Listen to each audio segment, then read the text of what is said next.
नमस्कार,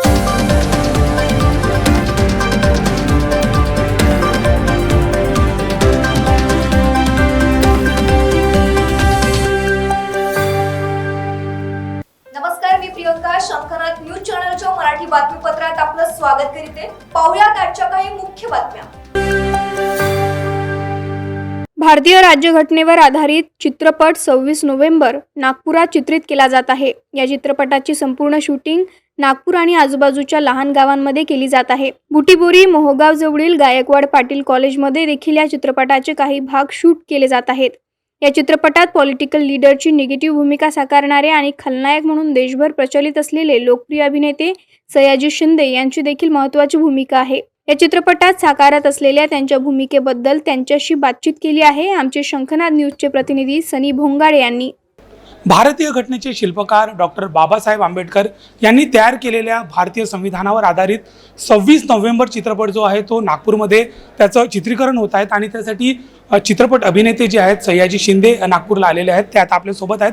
त्यांच्याकडून जाणून घेऊया. सर, शंखनाथ न्यूजमध्ये तुमचं खूप स्वागत आहे. सर, 26 नोव्हेंबर मराठीत तयार होतो आहे. भारतीय घटनेवर आधारित पहिल्यांदाच असा मराठी चित्रपट, काय सांगाल त्या संदर्भात? तुम्ही त्याच्यात हे करता काय लोकांना अवेअर करायचं वेगवेगळ्या पद्धतीने. सिनेमा जनरली समाजामध्ये काय जे घडतं त्याचं प्रतिबिंब मांडतो आणि लोकांना एक विचार देण्याचा प्रयत्न करतो. विचार देता देता तो त्यांना एंटरटेन व्हावं, मनोरंजन व्हावं याचाही विचार करतो. अशा पद्धतीने या फिल्मचं काम चालू आहे. सर, संविधानावर हा संपूर्ण देश चालतो, मात्र संविधानाचं अवलोकन सर्व करत नाही. या चित्रपटाच्या माध्यमातून त्याची सुरुवात होणार असं वाटतं तुम्हाला? नाही, कुठल्या चित्रपटानं देशाला काही नवीन दिशा मिळावी असे चित्रपट कधी असू शकत नाही. म्हणजे बाबासाहेब आंबेडकर आणि त्यांनी त्यांच्या टीमनं जे संविधान बनवलं ही एक वेगळी घटना होती. काळ वेगळा होता, एक दिशा देण्याचा प्रयत्न होता तो. पण आपल्या हजारो वर्षापासून चालत आलेल्या अलिखित संविधान असतं आणि लिखित संविधान असतं, ह्या दोघांचा मेळ घालण्याचा प्रयत्न असतो. काळ बदलेल तशा गोष्टी, नियम लोक बदलत असतात आणि वेगळे अर्थ काढत असतात. तर वेगळे अर्थ काढू नये ही इच्छा असते. सर, या चित्रपटात तुमची काय भूमिका आहे, काय सांगायचं असेल?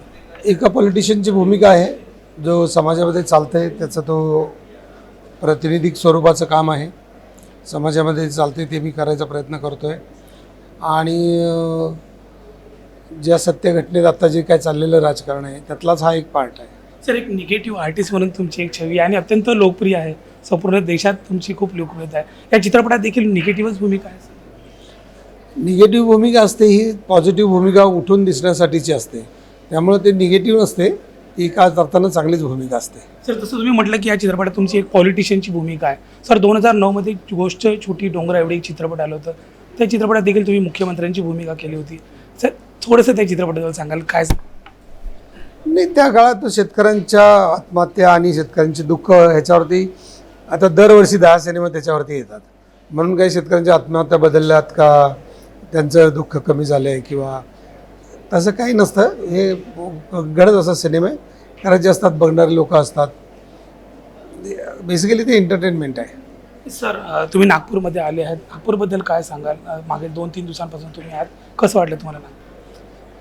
नागपूरमध्ये आले, उष्णता खूप वाढली, इकडचं ड्रायनेस मला खूप प्रकर्षानं जाणवतं आहे. आता इथून पुढे कसे दिवस लोक काढणार असा मला प्रश्न पडतो आहे. स्पेशली ज्यांच्याकडे काही सोयी नाही, हवा पाण्याच्या, फॅनच्या, AC च्या, गाडीच्या, ते पशुपक्षी प्राणी आणि हे माणसं कसे दिवस काढणार असा मला प्रश्न पडतो आहे आता. सर, नागपूरमध्ये चित्रपट तयार होतो आहे. नागपूर आणि विदर्भाच्या दर्शकांना काय अपील आहे शेवटची? मी एवढंच सांगेन की जन्माला आलं तर तुमच्या वया इतकी झाडं लावा, ती वाढवा आणि तरच तुम्ही जगण्यासाठी आपण लायक आहोत. कारण आपल्याला ऑक्सिजन आणि अन्न फक्त हे झाड देत असतं आणि इतकी उष्णता सगळी वाढते याचं कारण मुख्य म्हणजे झाडं कमी आहेत.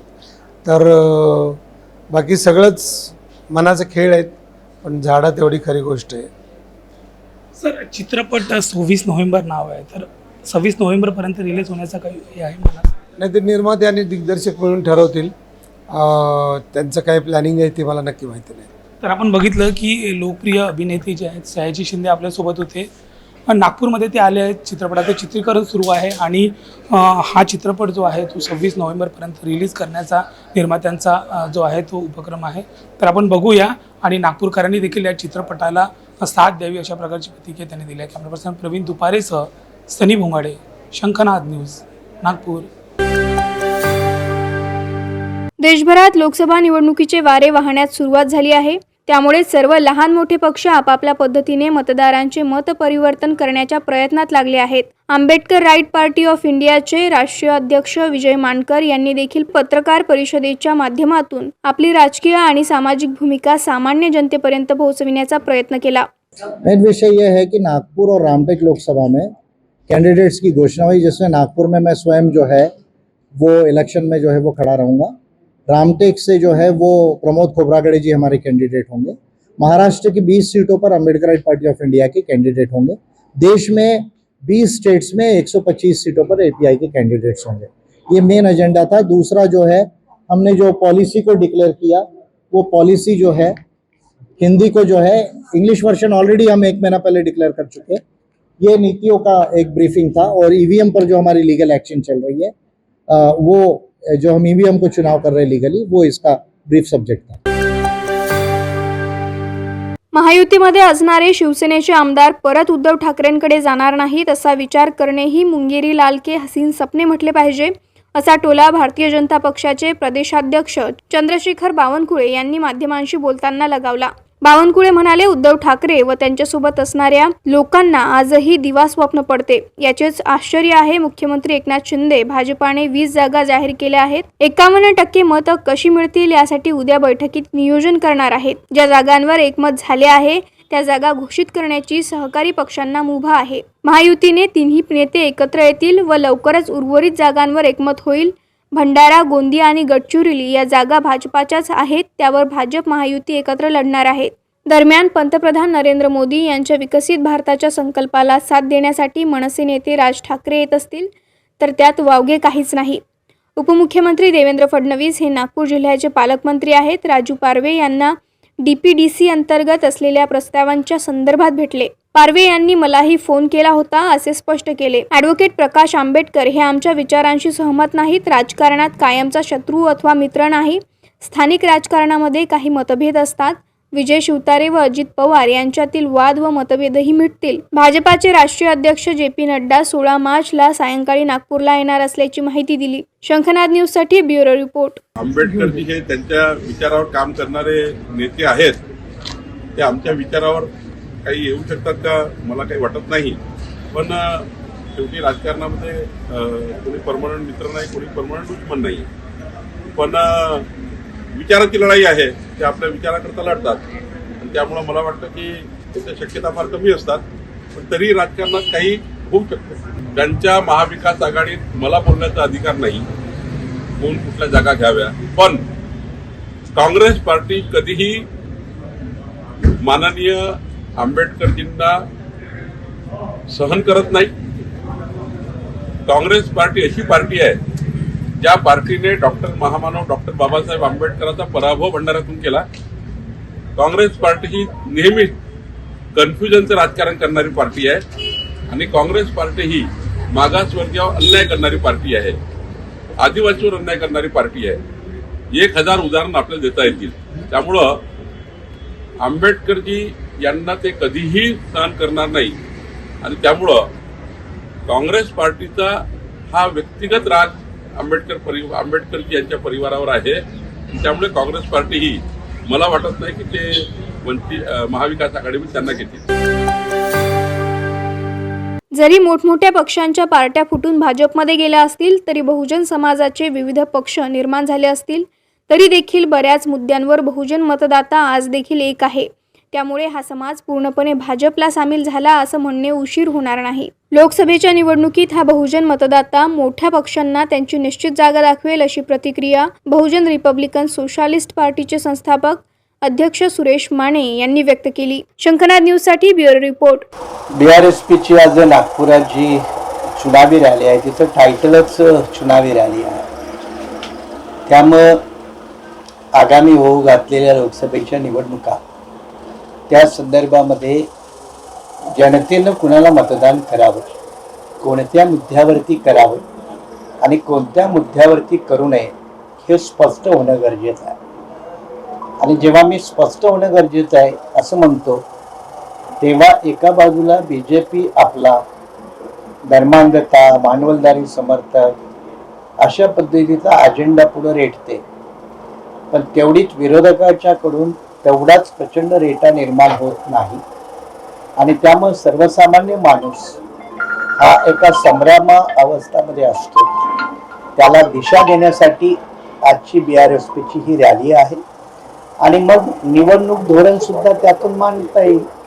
आणि या दोन्ही अर्थानं हे कांशीरामजी यांचा जन्मदिवस आणि आगामी लोकसभा या बाबतीत BRSPची भूमिका या संदर्भात आजची रॅली ही इंदोरा मैदानामध्ये आहे. तर मागच्या बऱ्याच महिन्यांपासून, मागच्या बऱ्याच वर्षांपासून ईव्हीएमचा एक मुद्दा गाजतोय सर.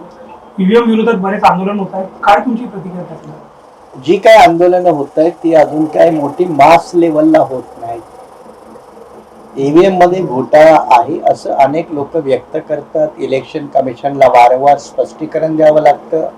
त्यामुळे माननीय सर्वोच्च न्यायालयाला सुद्धा वेगवेगळे निकाल द्यावे लागतात. 2013 पासून 2 निकाल अत्यंत महत्वाचे आहेत. अशा पार्श्वभूमीवर BRSPची ही भूमिका आहे की EVM मधले वोट आणि VVPAT या दोन्हीचं टॅली करायला इलेक्शन कमिशननं कारवाई केली पाहिजे.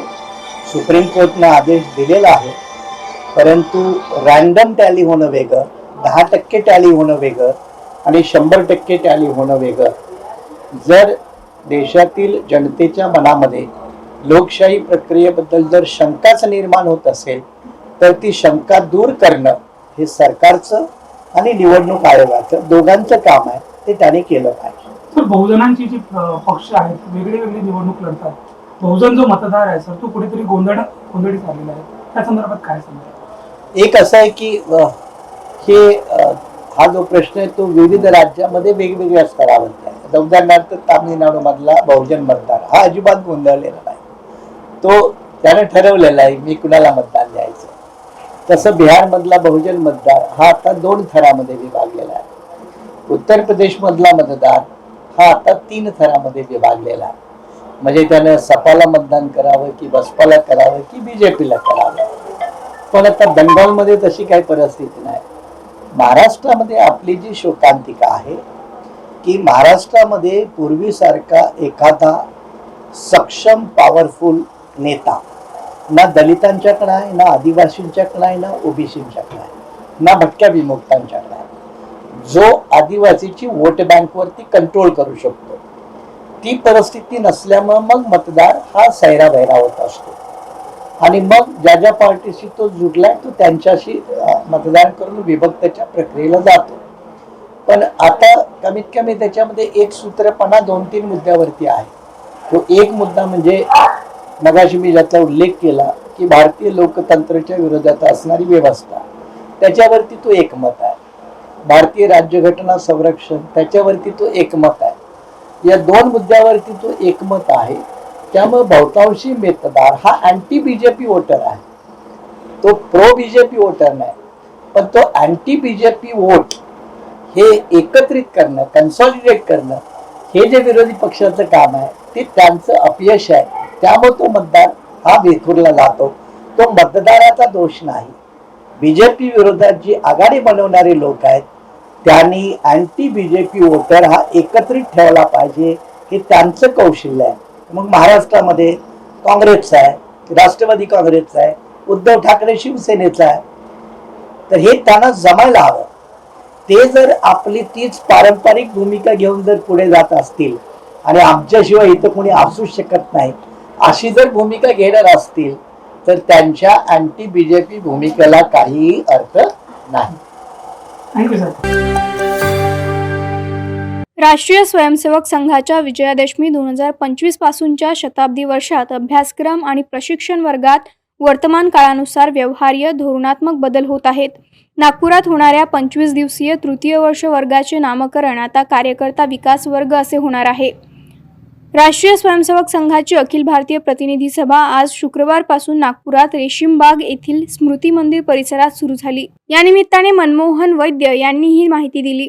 यावेळी अखिल भारतीय प्रचार प्रमुख सुनील आंबेकर उपस्थित होते. गेल्या वर्षभरात युवकांचा संघ प्रवेशाकडे वाढता कल लक्षात घेता या अभ्यास वर्गांची रचना बदलली जात आहे. यात संघ संघटन नवीन असलेल्या कार्यकर्त्यांसाठी 3 दिवसांचा प्रारंभिक वर्ग होणार आहे. यानंतर प्रथम वर्षाच्या ऐवजी 15 दिवसांचा संघ शिक्षा वर्ग, द्वितीय वर्ष झोन निहाय कार्यकर्ता होणार असून कार्यकर्ता विकास वर्ग असे त्याचे स्वरूप राहील. याशिवाय 13 मे पासून नागपुरात सुरू होणारा 25 दिवसांचा तृतीय वर्ष संघ शिक्षा वर्ग आता कार्यकर्ता विकास वर्ग 2 म्हणून ओळखला जाणार आहे. याशिवाय अभ्यासक्रमातही धोरणात्मक बदल केले जाणार असल्याचे संकेत त्यांनी दिले. समाज परिवर्तनाच्या दृष्टीने पंचपरिवर्तन धोरण स्वीकारले जाणार आहे. यात कुटुंब प्रबोधन, सामाजिक समरसता, नागरिक कर्तव्य, स्वतःची ओळख अशा पंचसूत्रीवर भर दिला जाणार आहे. अयोध्येतील राम मंदिर लोकार्पण सोहळ्यानंतर गतवर्षीच्या 13,168 इच्छुक संख्येपेक्षा 27,362 अशा मोठ्या प्रमाणात 20 ते 35 वयोगटातील तरुणांनी संघ परिवारात प्रवेशाची इच्छा व्यक्त केल्याची माहिती वैद्य यांनी दिली. यावेळी अखिल भारतीय सहप्रचार प्रमुख आलोक कुमार उपस्थित होते. शंखनाद न्यूजसाठी ब्युरो रिपोर्ट.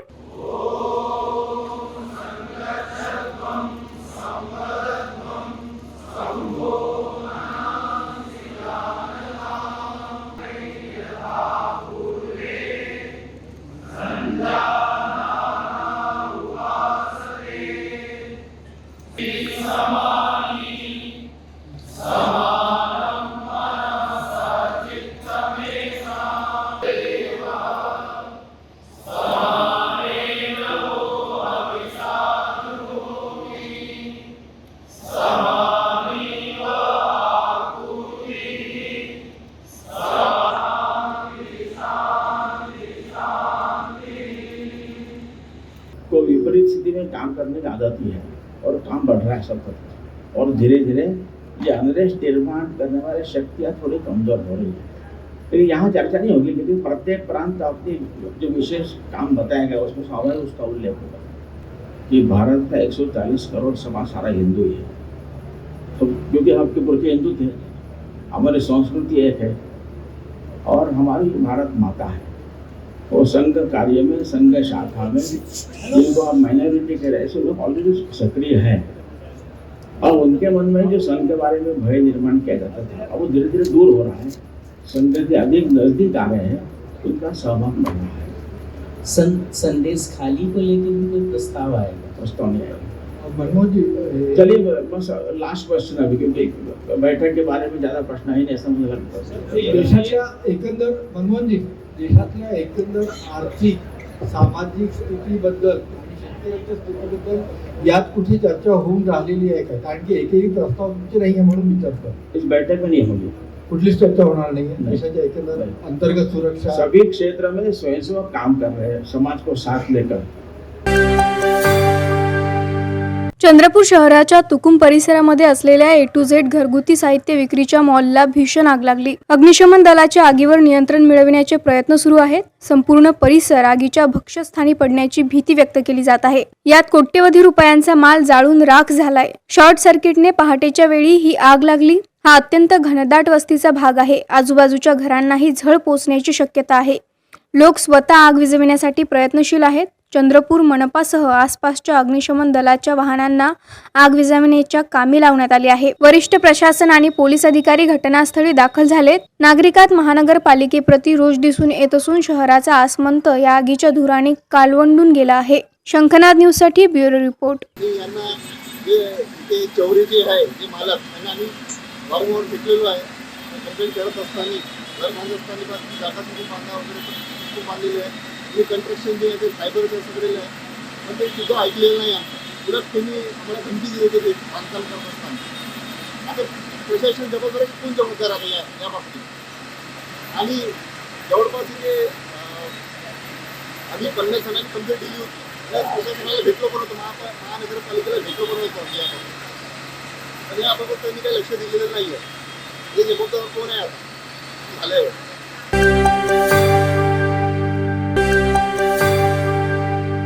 तर हे होतं आजचं बातमीपत्र. पुन्हा भेटूयात पुढील बातमीपत्रात. तोवर बघत राहा शंखनाद आवाज सत्याचा. नमस्कार.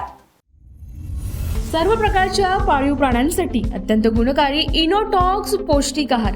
नैसर्गिक वापरा, केमिकल टाळा. इनोटॉक्ससह रोगराईस आळा घाला.